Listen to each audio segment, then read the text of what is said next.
He had $48 million in the bank, 3 best-selling apps under his name, and a seat in first class on every flight.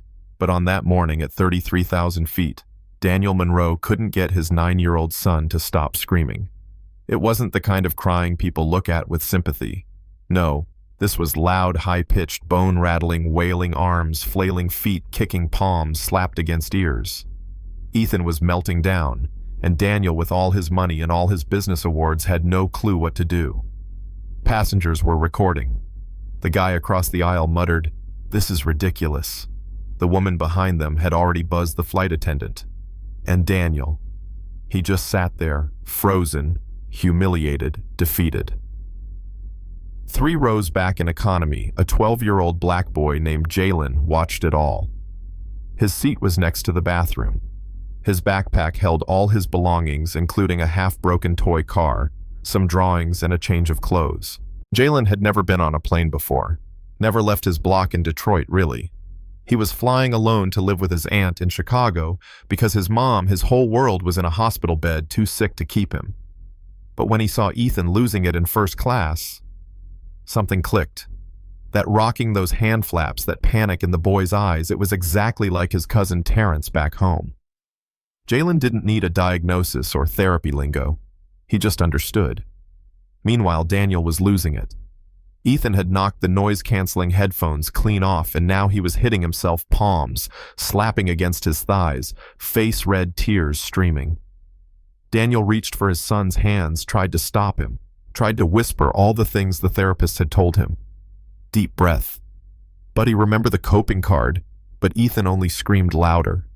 That's when someone shouted, "Get control of your kid, man." A man in a Rolex 2 rows up turned around in disgust. "I paid $5 grand for this seat and we've got a banshee on board." Daniel wanted to yell back. Instead, he just shook. All that power he wielded in boardrooms didn't mean squat up here. The curtains separating premium and first class rustled. Jalen stepped through, slowly clutching something in his hand. He didn't look like he belonged up there, oversized polo shoes with worn soles, but his eyes were calm. He knelt down beside Ethan's seat. Didn't touch him. Didn't talk loud. Just knelt. "Hey," he said, voice barely above a whisper. "It's too loud, huh? I get it." Ethan didn't look at him, but he paused. Jalen reached into his hand and showed him the toy car. Beat up, one wheel bent. "This helps my cousin when things get real loud. Wanna try?" He placed it gently on Ethan's tray table and gave it a soft push. It rolled wobbly in a crooked little arc. Ethan watched it. His body didn't relax, but he stopped hitting himself. Jalen pushed it back. "We can just watch it. That's all. Just watch it go." Daniel stared, stunned. His son, who couldn't sit through 5 minutes of group therapy, was now silently following the movement of a toy car. From a stranger. Jalen kept his voice low, slow. "You can drive it too. You decide where it goes." And for the first time since takeoff, Ethan reached out. Pushed the car. Back and forth they went. No words, just rhythm. The cabin, which had been a zoo 10 minutes ago, was quiet now. No one dared interrupt. Even the man with the Rolex looked ashamed. Daniel leaned toward Jalen. "How are you? What are you doing?" Jalen shrugged. "Just meeting him where he is." That sentence cracked something wide open in Daniel. He'd been trying to force Ethan into his world every day since his wife passed. Therapies, routines, money. He tried to fix the boy like a broken program. But this kid, this stranger, had reached Ethan by doing the opposite. He didn't fix him. He saw him. "Do you want your car back?" Daniel asked. Ethan clutched it tight, eyes darting. "No," he said quickly. "Mine now." Jalen smiled. "You can keep it. I got more." They flew the next 2 hours in peace. Ethan didn't speak much, but he stayed calm. Even hummed a little melody, and Jalen hummed along, matching it like it was the only language they needed. When it came time to land, Ethan grabbed both their hands, Jalen on one side, his dad on the other. In the gate area, Jalen's aunt waited with a homemade sign and open arms. Daniel followed him there. "Ma'am," he said, "unsure your nephew." Saved my son today. She smiled. That's just Jalen. He's always had a heart for kids like Terrence. Daniel looked at her, the kindness in her eyes, and blurted out, I want to help. I have resources. Whatever your sister needs, cancer treatment, housing, just say the word. She stiffened. We don't take charity. It's not charity, Ethan said suddenly. It's what friends do. They stared at him. Daniel's breath caught. Jalen nodded slowly. Yeah. Friends help.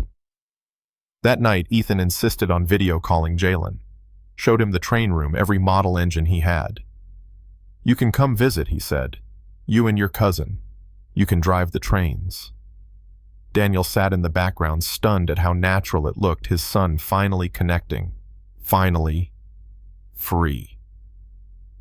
The next morning, Daniel called his assistant. Told her to clear his schedule, cancel the Tokyo trip. My son needs me more than the board does. She stammered. He didn't care. Then he called his lawyer. Set up a foundation, he said, for neurodivergent youth. Name it after Jalen Johnson. A week later, a news clip went viral, footage from the plane. The video showed Jalen kneeling beside Ethan, toy car in hand, quieting a storm with nothing but presence. Millions watched, and in the comments, one line kept getting repeated.